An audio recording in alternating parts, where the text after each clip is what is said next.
শীতের সময় বিভিন্ন শাকসবজির মধ্যে খুব ফেমাস একটা শাক হচ্ছে বাইলা শাক বা বৈতা শাক, যে যেটাকে বলেন। আমাদের গ্রামের অঞ্চলে এই শাকটাকে বলা হচ্ছে বেলে শাক, আর অনেকে বলে হয়তো বাইলা শাক, আর ঢাকায় শুনেছি হচ্ছে বৈতা শাক বলে।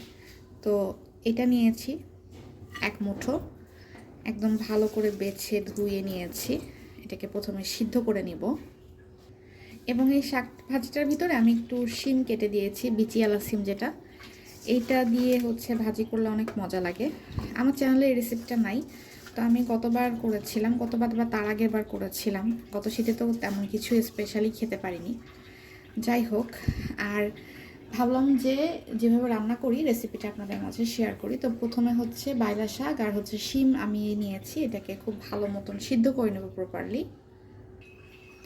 দিয়ে দেবো লবণ, অল্প পরিমাণে দিব, কারণ আমি হচ্ছে এটা সামুদ্রিক গুঁড়া চিংড়ি দিয়ে রান্না করব।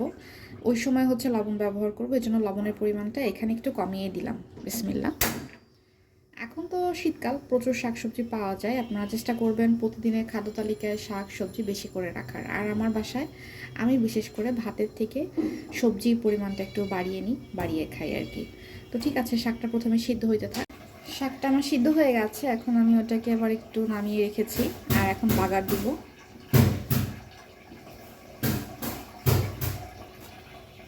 এটা হচ্ছে সামুদ্রিক গুঁড়া চিংড়ি যেটা, সেটা একটু লবণ আর হলুদ দিয়ে নিয়েছি, যাতে চিংড়ি মাছের ভিতরে লবণ আর হলুদটা প্রবেশ করে একসাথে। এখন একটু ভেজে নেব।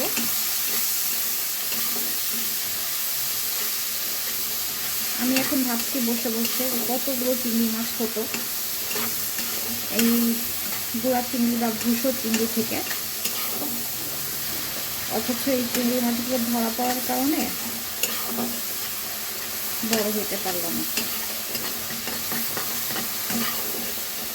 ভেজে নিব খুব ভালো মতো।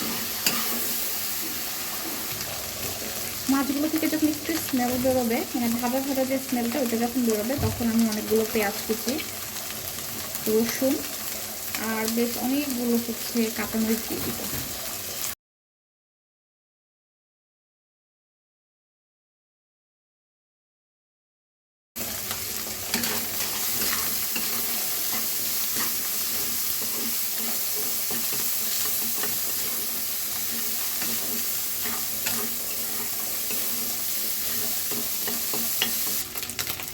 চিংড়ি মাছ পেঁয়াজ রসুন থেকে যখন সুন্দর স্মেল বেরোবে, তখন এইটা দিয়ে দিব।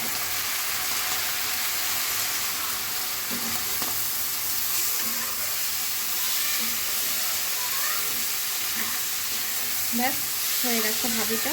এখন জাস্ট একটু ভেজে নিলেই হয়ে যাবে।